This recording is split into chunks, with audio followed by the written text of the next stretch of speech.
Viewers அனைவருக்கும் வணக்கம். இன்னைக்கு இந்த பதிவில் நம்ம என்ன பார்க்க போறோம் அப்படின்னா, பவர் ஆஃப் மைண்ட் வாய்ஸ்.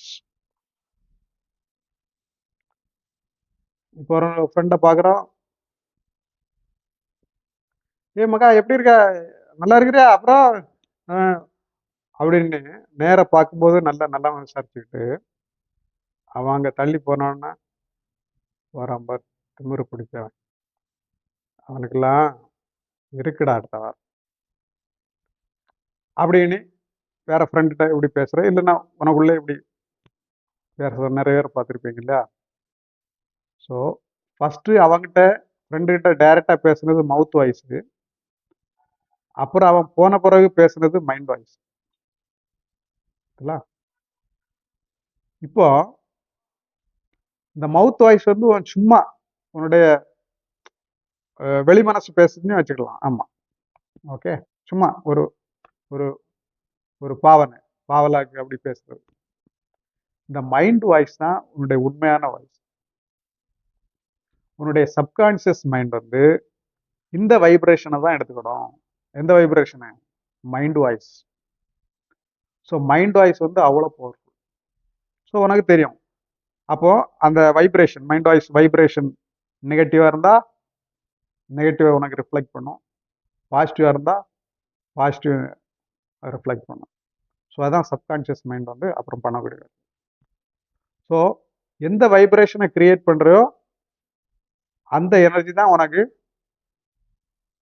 பிரபஞ்சம் வந்து நடத்தி காட்டும் இல்லையா? அது நம்ம எல்லாத்துக்கும் தெரிஞ்சது. ஸோ மைண்ட் வாய்ஸில் ரொம்ப கேர்ஃபுல்லாக இருக்கணும். இப்போ ஹஸ்பண்ட் ஒய்ஃபுள்ள சண்டை வருது, ஓகே, நேராக பயங்கரமாக சண்டை போட்டுக்கிட்டு அப்புறம் ரெஸ்ட் எடுக்கும்போது, படுத்திருக்கும்போது, தூங்கும்போது அப்புறம் யோசிச்சுக்கிட்டே இருப்பாங்க அப்படி இப்படி.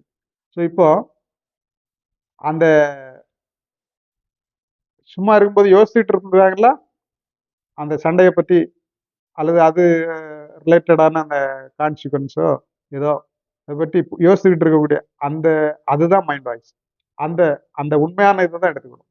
அந்த வைப்ரேஷனை தான் பிரபஞ்சம் வந்து ரொம்ப எடுத்துக்கணும். ஸோ அந்த மைண்ட் வாய்ஸ்க்கு ஏற்ற மாதிரி உனக்கு அடுத்த நிகழ்வுகள் நடக்கும். அந்த மைண்ட் வாய்ஸினுடைய வைப்ரேஷன்ல தான் கோபம், சோகம், துக்கம், துயரம், துன்பம், பொறாமை, சந்தேகம், எல்லா தயக்கம் எல்லாமே அந்த மைண்ட் வாய்ஸுக்குள்ளதான் அடங்கி இருக்குது. ஸோ அந்த மைண்ட் வாய்ஸ் வந்து நம்ம ரொம்ப கேர்ஃபுல்லாக பார்த்துக்கணும்.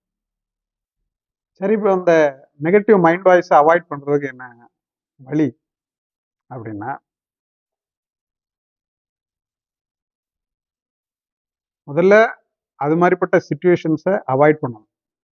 ஓகே, ஒரு பொறாமையை ஏற்படுத்துற மாதிரியோ கோபத்தை ஏற்படுத்துற மாதிரியோ வரக்கூடிய சிச்சுவேஷன்ஸ் பண்ணனா அதை அவாய்ட் பண்ணுறதுக்கு ட்ரை பண்ணணும். இல்லை அதை ஃபேஸ் பண்ணக்கூடிய சுச்சுவேஷன் வந்துச்சுன்னா அந்த மைண்ட் வாய்ஸ், அந்த எண்ணங்களை நீங்கள் கவனிக்க தொடங்கணும். எண்ணங்களை கவனிக்க தொடங்கும்போது உனக்கு அதனுடைய ரிசல்ட்டு, நல்ல ரிசல்ட்டு சீக்கிரம் எதிர்பார்க்க முடியாது. ஆனால் அதை ப்ராக்டிஸ் ரெப்பிட்டேட்டிவாக கன்சிஸ்டண்டாக அந்த கவனிப்பு வந்து நீங்கள் ப்ராக்டிஸ் பண்ண கொஞ்ச நாளில் அந்த மைண்ட் வாய்ஸு அது வந்து போயிடும். ஸோ மைண்ட் வாய்ஸ் போயிடுச்சுன்னா அதை ஏற்படுத்தக்கூடிய அடுத்த சூழ்நிலைகளும் தானாகவே அதுவும் போயிடும், அது வராது. So by practice only we can avoid it. Practice பண்ணிக்கிட்டே இருக்கணும். நம்ம மைண்ட் வாய்ஸை கவனிச்சுக்கிட்டே இருக்கணும், எண்ணங்களை கவனிச்சுக்கிட்டே இருக்கணும். நம்ம மனசை கவனிச்சுக்கிட்டே இருந்தோம்னா அது வந்து ஒரு காலகட்டத்துக்கு அப்புறம் அது வந்து தானாகவே பறந்து போயிடும். அப்புறம் வந்து நிம்மதியாக இருக்கலாம். ஸோ நம்ம ஆழ்மனதில் என்ன பதிவாகுதோ, என்ன வைப்ரேஷன் பதிவாகுதோ அதுக்கு ஈக்குவலண்டான நிகழ்வுகள் தான் பிரபஞ்சத்தில், வெளி உலகத்தில் நடக்க ஆரம்பிக்கும். அது வந்து நமக்கு நல்ல தெரிஞ்சது. ஸோ இந்த சப்கான்ஷியஸ் மைண்ட், இந்த திங்கிங் வந்து ரொம்ப கவனமாக இருக்கும்.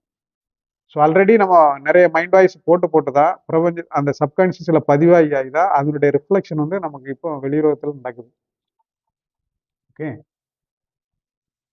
அதுதான் உண்மையான நம்முடைய எண்ணங்கள், உண்மையான எண்ணங்கள். அந்த நெகட்டிவ் ஃபீலிங்ஸ் நெகட்டிவ் எண்ணங்கள் அதுதான் உண்மை.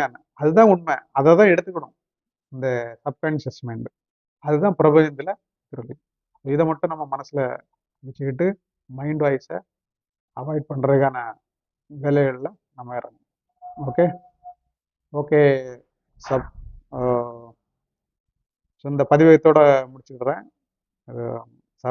சப்ஸ்கிரைப் பண்ணாதவங்க இருந்தால் சப்ஸ்கிரைப் பண்ணிக்கிடுங்க. ஓகே, தேங்க்ஸ், நன்றி.